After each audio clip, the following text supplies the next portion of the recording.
नमस्कार। 2025 की twin flame prediction क्या इस साल यानी कि 2025 में रीयूनियन ट्विन फ्लेम्स का है कि नहीं, यही बात बताएंगे। ट्विन फ्लेम रीयूनियन और उसका अर्थ क्या है ये मैं बताती हूँ। 2024 में बहुत कुछ लेसन्स आपने सीखे। तो ट्विन फ्लेम का जो रीयूनियन है वो 5 लेवल्स पर होता है। पहली बात स्पिरिचुअल यानी कि आध्यात्मिक लेवल पर आपका यूनियन होता है, ये आपको खुद से पता चलने वाली चीजें हैं। दूसरा है मेंटल यानी कि मानसिक रूप से आप रीयूनाइट है, ये भी आपको खुद से ही पता चलेगा। तीसरी बात है इमोशनल यानी कि भावनात्मक रूप से जब आप उनसे जुड़ जाते हैं तो वो भी रीयूनाइट होना है। और एथरिक लेवल पर भी यानी कि सूक्ष्म शरीर के हिसाब से भी। और फिफ्थ लेवल आपका लास्ट में आता है फिजिकल यानी कि शारीरिक रूप से। तो शारीरिक रूप से मिलने को ही अधिकतर रीयूनियन, क्योंकि इन आंखों से जो देखा जाता है वही माना जाता है। तो ट्विन फ्लेम रीयूनियन का मतलब ये है कि वननेस में आना, एकता में आना, एक दूसरे के साथ हारमोनियस यूनियन में आना। और हमारी जो सोल है वो मल्टी डायमेंशनल होती है ना, ये आपको मालूम है। तो हमारी सोल एक साथ कई डायमेंशंस में एग्जिस्ट करती है। एनर्जी बॉडी, फिजिकल बॉडी से चक्रा सिस्टम के माध्यम से जुड़ी होती है, ये आपको मालूम है। तो जो सोल इस जन्म में शरीर के रूप में आई है वो सिर्फ टोटल सोल एनर्जी का एक छोटा सा हिस्सा। तो ट्विन फ्लेम कब होता है? जब दोनों ट्विन फ्लेम्स इन 5 लेवल पर एक तरह से अलाइन हो जाते हैं तो ट्विन फ्लेम रीयूनियन उसे कहा जाता है। 5 लेवल पर अलाइन होना आपको अंदर से महसूस करवाएगा और लास्ट में दिखाएगा, यानी कि रीयूनियन जो फिजिकल लेवल पर होता है। हमारा स्पिरिचुअल बॉडी 5D में हमेशा ही अपने ट्विन के साथ इंटरैक्ट करता रहता है कि नहीं, मालूम होगा आपको। और इसी वजह से कहते हैं कि ट्विन फ्लेम 5D में कनेक्टेड होते हैं। तो क्या ये ट्विन फ्लेम का आखिरी जन्म है? इस तरह से सवाल अधिकतर पूछे जाते हैं। ऐसा माना जाता है कि ट्विन फ्लेम अपने आखिरी जन्म में ही इस पृथ्वी पर यूनाइट होते हैं। और इसे हम पूरी तरह से कंफर्म तो नहीं कर सकते हैं, लेकिन जो है वो यही है कि थर्ड इनकारनेशन जब होता है ना ट्विन फ्लेम का, मिलते बिछड़ते, तो उसमें जब फाइनली जुड़ जाते हैं तो फिर वो उनका रियूनियन हो जाता है। उसके बाद वो उनका आखिरी बर्थ है, ऐसा माना जाता है। ऐसा कहीं पर प्रूफ नहीं है ये बात। पिछले जन्मों की कहानियां हैं ये। जी हाँ, बिल्कुल पिछले जन्मों की कहानियां हैं जो कि हम इस जन्म में लेकर आए लेसन सीखने के लिए। और हो सकता है कि किसी पिछले जन्म में आप हस्बैंड वाइफ रहे हो और एक साथ पूरी जिंदगी बिताई हो, लेकिन इसका मतलब ये भी नहीं है कि आप इस जन्म में ट्विन फ्लेम के रूप में यूनाइट हुए थे। मतलब उस जन्म में ट्विन फ्लेम के रूप में यूनाइट हुए थे, ये आपको पता नहीं।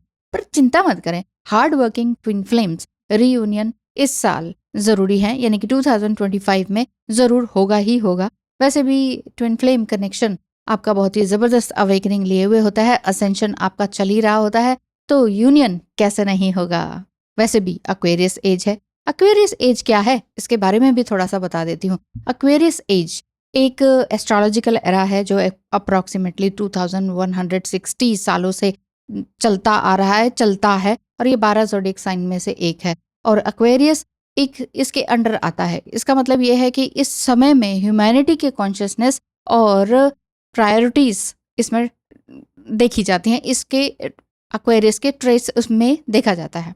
जी हाँ, यदि आपको भी लगता है कि बहुत सी बातें जाननी है, समझनी है, कंफर्मेशन चाहिए या समथिंग कंसल्टेशन चाहिए, तो स्क्रीन पे दिखाए नंबर पर मैसेज करें और पता करें फी स्ट्रक्चर, ताकि आपकी और मेरी बात करने का समय जो टाइम स्लॉट है वो फिक्स हो सके।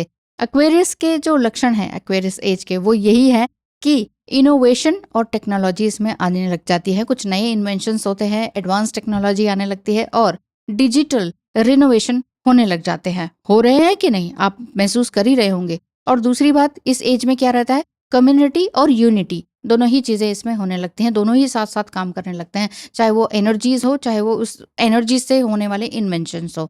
और तीसरी बात है स्पिरिचुअल, यानी कि स्पिरिचुअल क्या, spiritual awakening. Yes, higher consciousness और स्पिरिचुअल ग्रोथ का जो टाइम पीरियड होता है वो एक्वेरियस एज में ही आता है।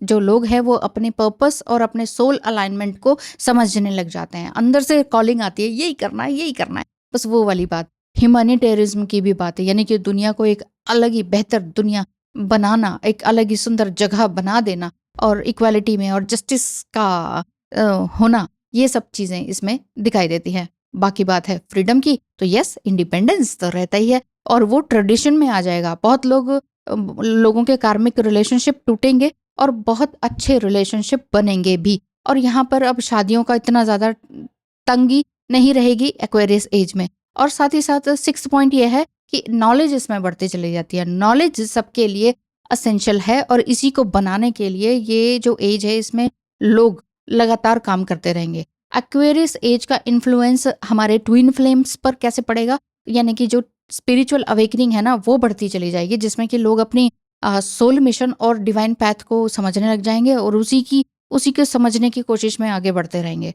इस तरह से। और जो मटेरियलिस्टिक डिजायर है वो थोड़ी कम हो जाएगी, सेल्फिशनेस वो कम हो जाएगी और अपने आप में कम्युनिटी में एक कम्युनिटी वेलफेयर बनाना वाली बात में फोकस होना लग जाएगा। और रिलेशनशिप और कनेक्शन के बारे में बात करें तो बहुत ही डीपर कनेक्शन बनेगा रिलेशनशिप में, स्पिरिचुअल होते हुए भी रिलेशनशिप में आएंगे, लेकिन वो जो शादी वाला टैग है वो धीरे धीरे कम होता चला जाएगा। एक्वेरियस एज कौन से वर्ष में आता है, अधिकतर लोग पूछते हैं क्या ये भी चल रहा। हाँ, ये एज है, आयु है। ये एक्वेरियस एज के शुरू होने का कोई एग्जैक्ट ईयर एस्ट्रोलॉजिकली नहीं है, बड़ा डिबेटेड जो ये टॉपिक है वो सभी एस्ट्रोलॉजर बड़े बड़े हैं उनका होता रहता है। तो जो 20th सेंचुरी के मध्य से 21st सेंचुरी जो शुरू हुई है वहाँ से इसकी शुरुआत मानी गई है। और कॉमन थ्योरीज की बात करें यानी कि ये एक्वेरियस एज की, तो 1890 टू 2020 के बीच में आप ये समझ सकते हैं कि ये वाला टाइम पीरियड चल रहा है। और कुछ एस्ट्रोलॉजर कहते हैं कि ये 1900 के आसपास शुरू हुआ है। तो जब जब 1900 में जब इंडस्ट्रियल रेवोल्यूशन आया, ढेर सारी टेक्नोलॉजीज आई, मशीनें लगी, बहुत कुछ हुआ, ट्रेन्स आई, ये सब कुछ।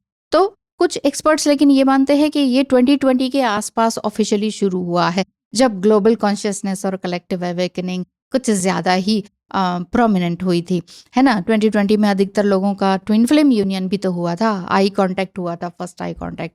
तो जो ट्रेडिशन है ये एक्वेरियस एज का, वो एस्ट्रोलॉजी के हिसाब से देखा जाए तो एक्वेरियस एज तब शुरू होती है जब वर्नल इक्विनक्स यानी कि स्पिरिचुअल इक्विनक्स जब आता है, तो उस समय का ये समय माना जाता है।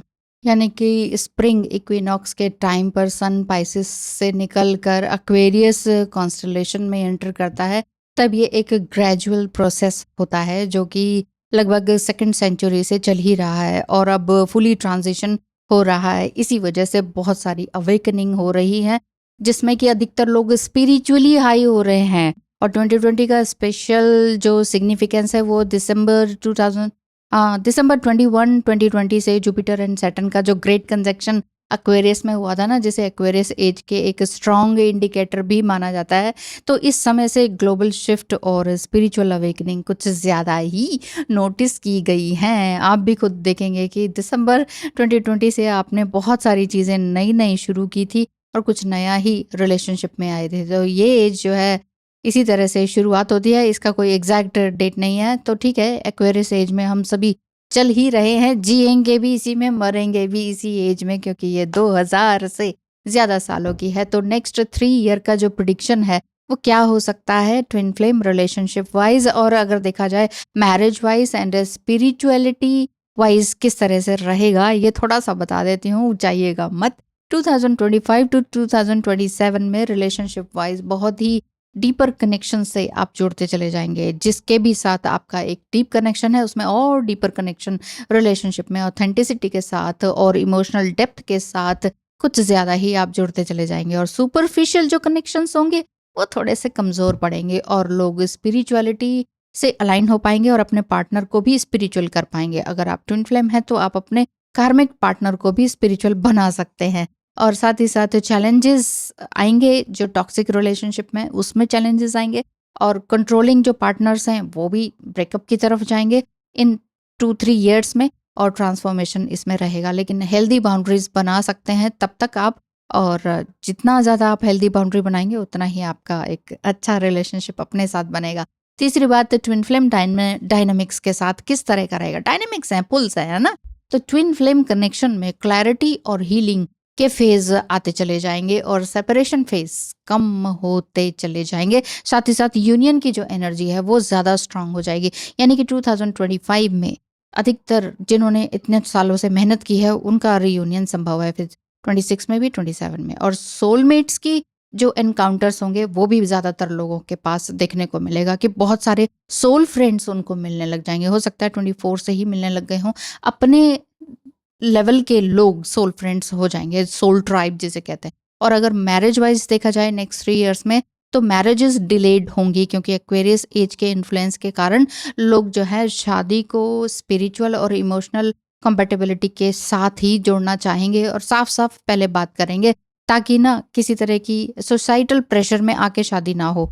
और दूसरी बात, स्पिरिचुअल मैरिजेस यानी कि स्पिरिचुअल जो शादी है ना, वो लीगल ट्रेडिशनल सेरेमनी नहीं रहेगी, बल्कि वो एक एनर्जेटिकली अलाइंड पार्टनरशिप को सिंबलाइज करेगी कि भाई हम एनर्जेटिकली जुड़ेंगे, हमें दूसरों को दिखाना नहीं है, ढोल नहीं बजाना। तो इस तरह के 2-3 सालों में देखने को मिलेगा। न्यू मैरिजेस कॉन्सेप्ट्स निकलेंगे, जैसे कि ओपन कम्युनिकेशन होगा और शेयर्ड रिस्पॉन्सिबिलिटी, तुम ये करो हम ये करें, ऐसा, जिसमें कि दोनों पार्टनर्स अपनी अपनी इंडिविजुअलिटी के साथ रहते हुए दोनों एक दूसरे के साथ रहेंगे। चाहे बच्चे भी हो जाएं तो बच्चों का भी देखभाल कौन करेगा, ये पहले जैसा ट्रेडिशन अब खत्म होने वाला है।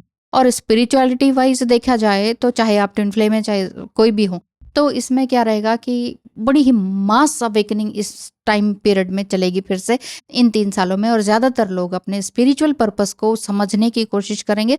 अंदर से कॉलिंग आएगी, ये तो करना ही करना है, यही करना है, यही करना है। तो कुछ ऐसा काम हो सकता है, पूरा ही काम आपका बदल जाए, 180 डिग्री आपकी लाइफ चेंज हो जाए। तो सेल्फ लव करेंगे, शैडो वर्क पे आएंगे, कार्मिक लोग काफ़ी क्लियर होते चले जाएंगे, कार्मिक रिलेशनशिप साइड होते चले जाएंगे, ये वाली सारी चीज़ें आएंगी स्पिरिचुअली। और rise in divine feminine energy भी दिखाई देगी, यानी कि कलेक्टिव कॉन्शियसनेस के हिसाब से बात करी जाए तो बहुत ही अच्छा बैलेंस रहेगा इन सभी का, और बहुत ही नर्चरिंग एनर्जी रहेगी। अधिकतर लोग अपने हैवी इमोशंस होना अच्छी बात है, तो हैवी इमोशंस को छोड़ते हुए एक बैलेंस्ड एनर्जी में आएंगे और स्पिरिचुअल कम्युनिटीज बढ़ती चली जाएंगी। स्पिरिचुअली लोग एक दूसरे से बात करेंगे। ये गॉसिप करना, फालतू की पार्टीज करना और चुगलियां करना, वो सारा धीरे धीरे धीरे धीरे कम होता चला जाएगा। हायर कॉन्शियसनेस आप लोगों की बढ़ती चली जाएगी और लोग अपने इंट्यूशन और सोल गाइडेंस के थ्रू डिसीजन मेकिंग करेंगे, जो उनकी स्पिरिचुअल जर्नी को बिल्कुल ही फास्ट ट्रैक करेगा। तो ये था इन 3 सालों में इतना सब कुछ होने का। और यानी कि 2025 में रियूनियन तो है ही है, उसके लिए आपने पूरी तरह से काम करना ही करना है। और रिलेशनशिप और ऑल इन ऑल कंक्लूजन दे दूं तो ट्रुथ एंड ऑथेंटिसिटी पर आपका फोकस रहेगा। कार्मिक साइकिल एंड होंगे और ट्विन फ्लेम का रीयूनियन का एक्सेलरेशन बढ़ेगा। और मैरिजेस पर अधिकतर जो ट्विन फ्लेम्स हैं वो बहुत ज़्यादा मैरिजेस पर नहीं फोकस करेंगे। उनका ये रहेगा कि ठीक है, पार्टनरशिप है और एक दूसरे के साथ स्पिरिचुअली कनेक्शन है, आप भी आगे बढ़ रहे हो हायर उसमें और हम भी हायर वाइब्रेशन में बढ़ रहे हैं, तो और क्या चाहिए। सोल मिशन पे आप लोग काम करोगे कि हमें दुनिया के लिए क्या करना है। पार्टनरशिप में आके कुछ काम भी कर सकते हैं एक साथ मिलके। अभी तक जो लोगों को ये था ना, अरे शादी हो जाए, बस शादी हो जाए, शादी, वो चीज़ टूट कर अब आपका कुछ और ही पर्सपेक्टिव नया बदलेगा। इन 3 सालों में कुछ और ही हो जाएंगे आप, और बहुत ही सुंदर आपका रीयूनियन भी रहेगा। तो ये था आज का वीडियो, कैसा लगा ज़रूर बताइएगा। नव वर्ष की ढेर सारी शुभकामनाएं आप सभी को। नव वर्ष के लिए आपने अभी से कुछ ना कुछ तो प्रण ले ही लिए होंगे, और जो पिछली बार नहीं कर पाए हैं वो इस साल तो करना ज़रूरी है। ठीक है, आज के लिए इतना ही। Thank you so much. नव वर्ष की ढेर सारी शुभकामनाएं आप सभी को। धन्यवाद।